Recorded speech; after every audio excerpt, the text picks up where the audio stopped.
This is Chicago's Morning Answer with Dan Proft and Amy Jacobson on AM 560. The Answer.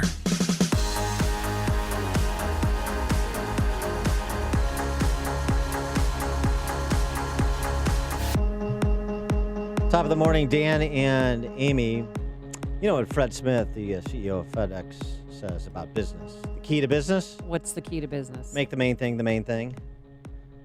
Byron York does a good job of that in Washington Examiner. Amid all of the bluster coming from every direction on every cable channel, from disgraced former FBI officials to contrived pundits with axes to grind. I mean, I love watching Andy McCabe on MSNBC, as he did yesterday. Andy McCabe, who has been referred by the Department of Justice as Inspector General for perjury. Criminal referral on McCabe for perjury. And he still has a gig on MSNBC? Sure, he's an authority, no less. Byron York, right in the Washington Examiner. You know what the problem was with the Mueller investigation? The fatal flaw? It was driven entirely by the conspiracy coordination allegation, which turned out to be false. Yeah. In one sentence, that sums up all 450 pages and everything that's been said and all of the histrionics from Paul's on the Hill. You know what? There's a big problem. Your main thing, your thesis, turned out to be false. And you just can't work around it. Whether you try to press Bob Mueller to testify on the Hill, to answer questions after his imperious diktat yesterday or not. You just can't get around it. Something else picked up, a keen observer, John Hinderaker over at the Powerline blog. He picked up just a single word that Mueller provided in his remarks yesterday. 2 years ago, the acting attorney general asked me to serve as special counsel. He created the special counsel's office. The appointment order directed the office to investigate Russian interference in the 2016 presidential election. This included investigating any links or coordination between the Russian government and individuals associated with the Trump campaign. Included. Included is the word. Well, if it included that, Hinderaker asks, what else did Mueller's charge include? Nothing, apparently. But we actually know that there were links between the presidential campaign and Russians who, if they existed at all, likely were associated with the Putin regime. That campaign was Hillary Clinton's.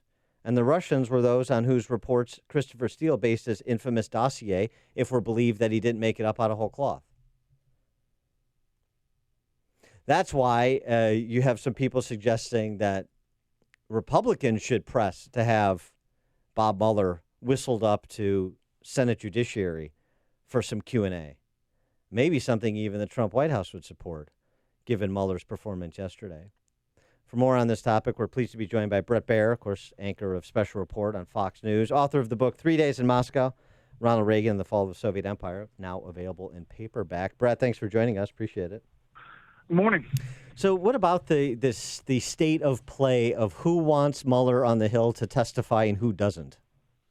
Yeah, who wants it more, I guess. Yeah, maybe. I think, Jerry Nadler didn't suggest that he was going to subpoena Mueller. Mueller said as much that he would only tell you what's in the 448 pages, even if he was subpoenaed or called to testify. But I agree with you that there are many more Republican questions from Mueller, even if he didn't answer them. That would be interesting to see how he didn't answer them.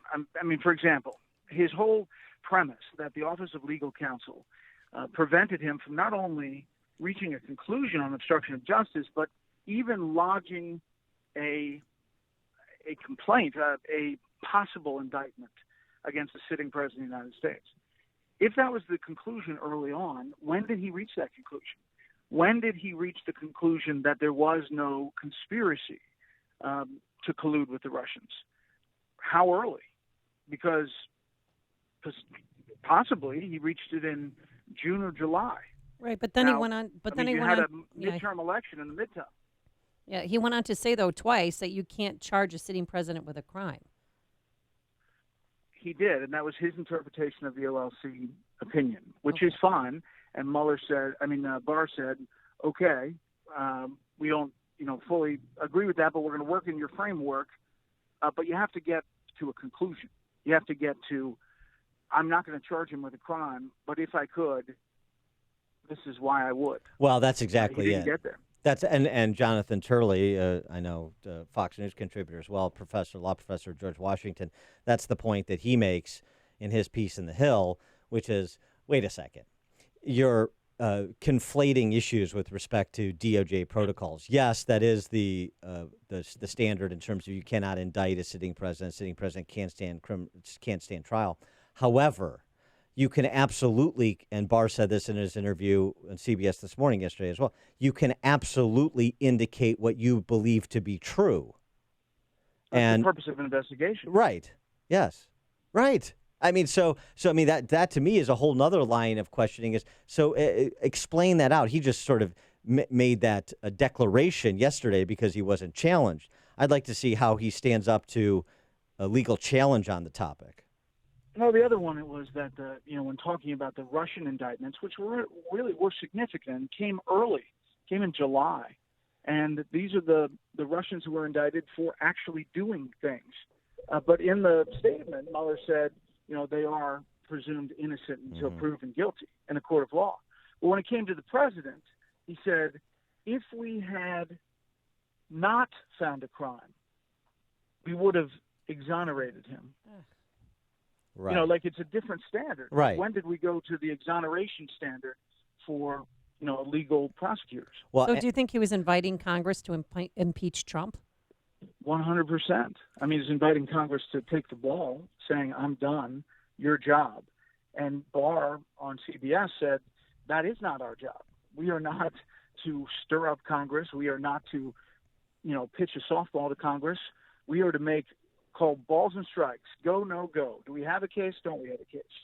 And then your job is done. Yeah, and nobody is confused that the power to impeach resides in Congress. So, I mean, it was just sort of covering his own punt yesterday, what Mueller was doing, as it seems to me. In addition to that, the contradiction in his own sort of principled standard for analysis and decision.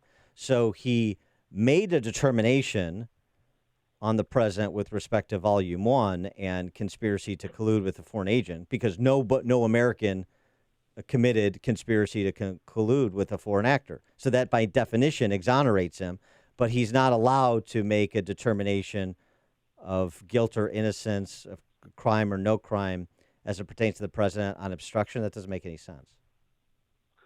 The whole thing's a little convoluted, and the whole, it has thrown Washington once again into a tizzy.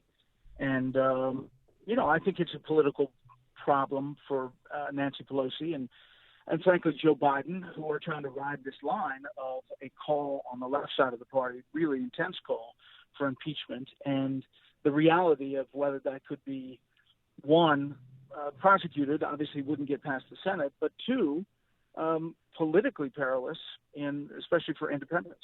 But Nancy Pelosi said that should not be a political decision, Brett. Exactly.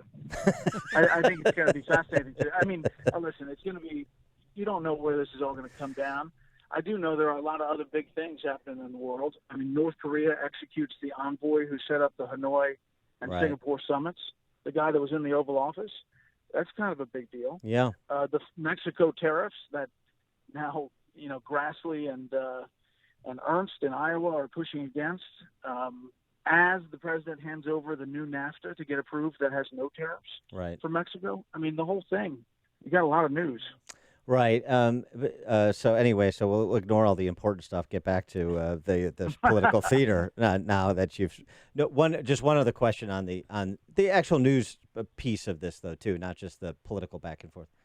DOJ report from Horowitz forthcoming. And then you've just embarked on the 2016 review by U.S. Attorney Durham, appointed by Barr. How do you think this proceeds? Is it the position of House Democrats that they want to wait to see which shoes will drop with that IG report and the investigations underway coming out of Justice before they make a go, no-go decision?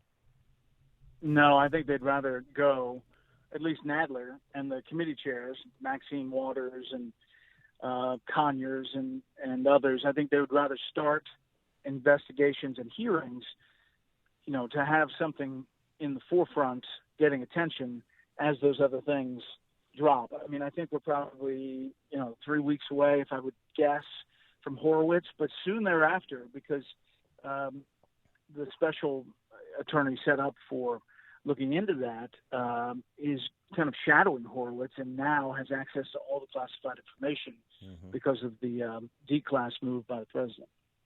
So going to Mexico, the trade agreement he wants the House to take up, and then this tariff gambit.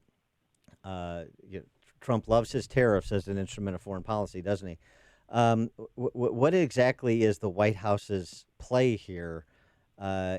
Is this sort of a show, kind of a show of force, because they can't get anything substantive done at the border, and if it's just a show, how long does that show go on?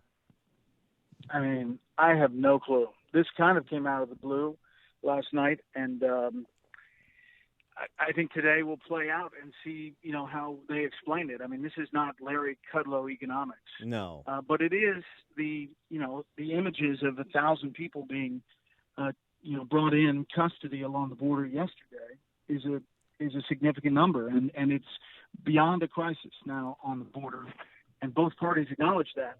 This is the hammer that he wants to use to Mexico, but at the same time wants Congress to pass this new NAFTA agreement, essentially, the USMC. And, it sends mixed messages as you're also fighting a trade war with China. So we call it USMCA. USMC, right, Dan? Rolls off the tongue, yeah. Yeah, right. it just flows. But I don't think trade policy and border security, I think those are separate issues. And I know that he, implied these tariffs because I'm sure he saw the thousands of people crossing over into El Paso from Ciudad Juarez yesterday and said, let's do tariffs. But it affects the consumers, and I'm worried about 2020 if he keeps up with, using tariffs every time that there's a problem. Yeah, I mean, it's fine if it turns out, and there's a negotiation. But if it drags on and drags down the U.S. economy, when it is cooking at a lot of cylinders, I think there are a lot of people that share your concern. Wait, real quick. Can you golf with us in our golf tournament, Bret Baier? We're having a golf tournament Monday, June 24th. Yeah, Amy's on the IR, and so she needs a replacement. So she figured you might be suitable. Yeah, she broke her wrist. Yeah, I broke my wrist, and I can't play golf for 6 weeks. I'm sorry about that. Well, let me check the calendar. Maybe I'll get out there. Yeah, if you're in town, your wife's from out this way. Maybe you're gonna. It's at the Mistwood Golf Club in Romeoville. Yeah. Fantastic. Yeah. Well, our people will get in touch with your people on that, Bret. All right. I'll see if we can make it happen. All right. Bret Baier, Fox News Acre, special report, 5 p.m. Chicago time during the week. The book, 3 Days in Moscow, Ronald Reagan and the Fall of the Soviet Empire, now available in paperback. Bret, thanks for joining us. Appreciate it. We'll see you guys. See you. And he joined us on our turnkey.pro answer line. You're listening to Chicago's Morning Answer with Dan Proft and Amy Jacobson on AM